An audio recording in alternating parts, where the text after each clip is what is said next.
Welcome back. You're still watching Politbureau. In 2016, South Africa was among over 160 countries in the world that ratified the Paris Agreement on climate change. The target is to cap global warming to about 2 degrees Celsius. The South African government has since drafted the carbon tax bill, which was passed by Parliament but yet to be signed into law by the President. Now, with close to 70 people dead because of the floods, how urgently do we need measurable targets and hold carbon emitters, like especially the big ones, accountable? To discuss this, I'm joined in studio by the Mail and Guardian's senior environmental journalist, Sipho Kings, and later on we'll be joined by Hepu Kambule, who is a senior political advisor for Greenpeace. Sipho, let's start with you. Thank you so much for joining us this morning. Sure. Is the noise loud enough when it comes to climate change? Not at all. It's just not a topic. It's not an issue. Why? Why do you think that's the case? I think basically how we've framed climate change is an issue for rich people and people who want us to, I don't know, like hippies basically. We've made it an issue for that part of the population instead of saying if you're poor and you're a farmer, your crops are failing or the rainfall patterns are changing. We haven't made it a real issue for everyday people. And I think that's been a big failing.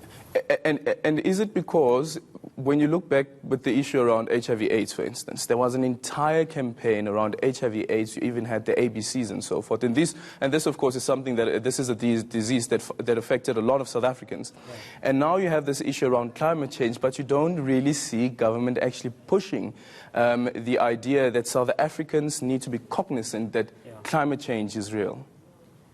No, definitely. Our government is very good at signing international agreements. We're very good at international diplomacy around climate change. So like the Paris Agreement you talked about. But internally, government isn't talking about it. Government, you know, the people leading the conversation are basically NGOs. And government is abandoning that space. And there needs to be, I mean, like with the floods and things are only going to get worse. It needs to be a serious issue and government isn't taking it seriously. Speaking about the floods, and that's it. Here you have a situation where people, including the rich and the poor actually, are being affected by climate change. There you have an example in KwaZulu-Natal as an example. But then this week we had a town hall debate. And one of the questions that Michelle Craig asked the political parties, what's your take on climate change? I think I was dumbfounded as well, that actually none of those candidates had any idea around climate change and how it's affecting our country. Yeah, even when you look at the manifestos, I mean, let's start with the State of the Nation this year, where the President had one line about climate change. And it was bundled into another whole paragraph, like it wasn't serious. It was one of those things. The same thing with the manifestos. Yeah, it feels like political parties like, we know this is an issue, we have to put it in the thing somewhere, let's put it in a thing and make some sort of promise. But they're not taking it seriously. There's no, like, this is a national emergency. Yeah. Do you think it's because the perception is climate change won't win you any votes? Yeah, so this is where political parties are failing to talk about it, but that's because they're taking an informed decision, I guess, that there are very few votes to be taken from it. So why are you going to discuss this issue if you're not going to win anything from it? So the messaging needs to change as well, because the perception that you spoke about earlier on, that climate change is almost characterized as an issue that only affects the middle class or the upper middle class all the way to the wealthy people, but it's also affecting the poor as well. And by that, it also affects the economy. I was thinking about it last night, that geez, if you have a destruction of such properties, which means that you need to rebuild, and it's the rebuilding that takes time. The rebuilding needs money. And that's one of the big things on climate change. If you have money, you have insurance, right? Which means if this is a massive hailstorm, I mean, we had those freak hailstorms 2 or 3 years ago. We had those huge hail destroying cars. And if you have money, you can afford insurance. Whereas if you don't have money, you can't afford insurance. So when it comes along, there's no safety net, right? And then government does have to come in and help people. And there's entire areas of the country, there's entire farming areas of the country that the insurance industry the premiums are so high that people can't get insured. Okay. Happy Kambula is now with us. He's joining us via the telephone line. Happy, thank you so much for making time for us. One of the questions that I asked Sipho earlier on is the issue around climate change and the noise not being loud enough. Where do you think government, as well as the political parties that are in parliament, are actually failing the people when it comes to highlighting the issue of climate change and its impact? Thank you for having me on the show.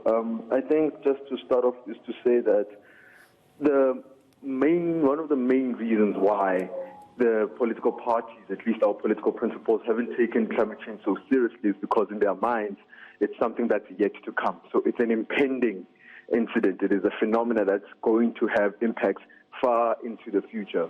But as we're starting to find out, not only through what science is telling us that it's actually happening and it's been happening, is that we're starting to see the actual material impacts of climate change happening. So now it hasn't come to their heads or to their understanding that this thing is really happening right now. And any other form of climate-induced incident is just going to intensify as well as make things worse.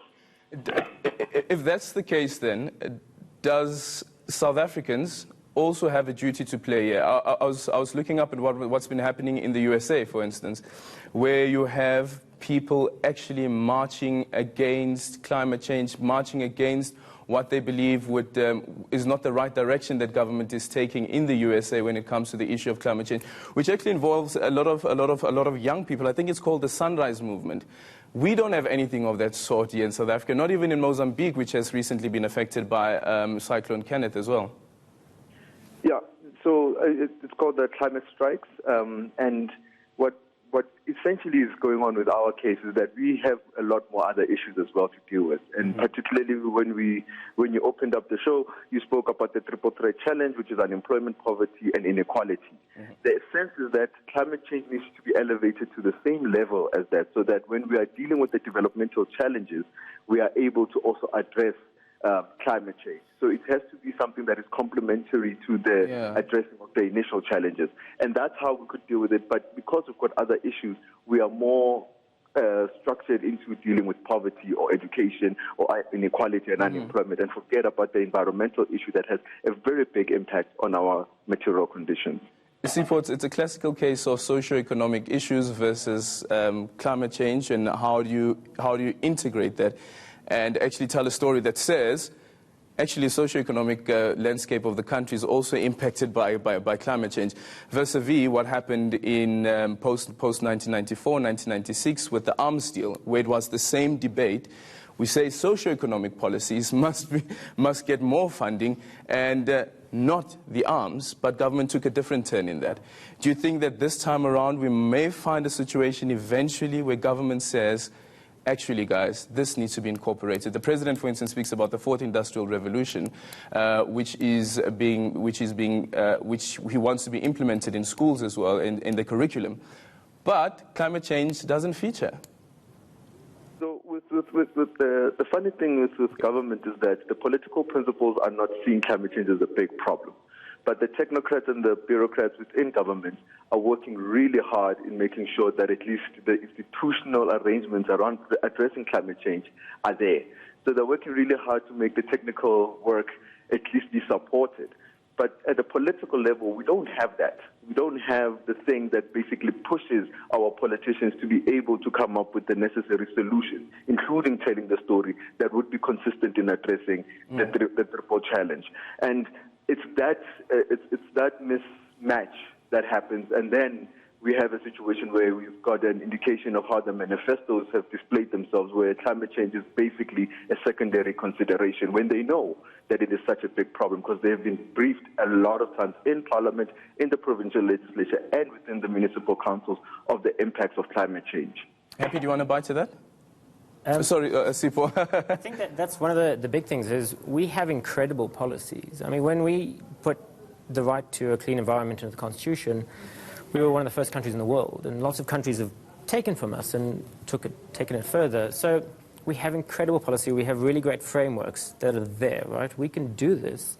And if you look at, let's say, our biggest issue is reducing carbon emissions. Eskom is the biggest polluter, along with Sasol. Sasol, yeah. the technology is there now. The world is changing where we can change this conversation. It just takes the political will to say yes to the plans we already have. But then what's the role of private companies as well? So in South Africa, a lot of private companies, because they're exposed to... So climate change in South Africa is mostly about water. Mm-hmm. You either have too much, you have floods, or you have too little, you have droughts.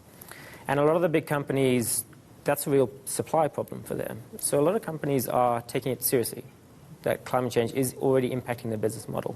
So companies are pushing for this, but because it's basically two massive polluters... So that's what you're saying, no. Yeah, right. So it's two entities that are just going, no, we're not doing anything, this is not going anywhere. Mm-hmm. That's the big... And that's where you need the political will. And with Sasol, then you have all the Eskom, all the politics around that, and the unions, all that stuff.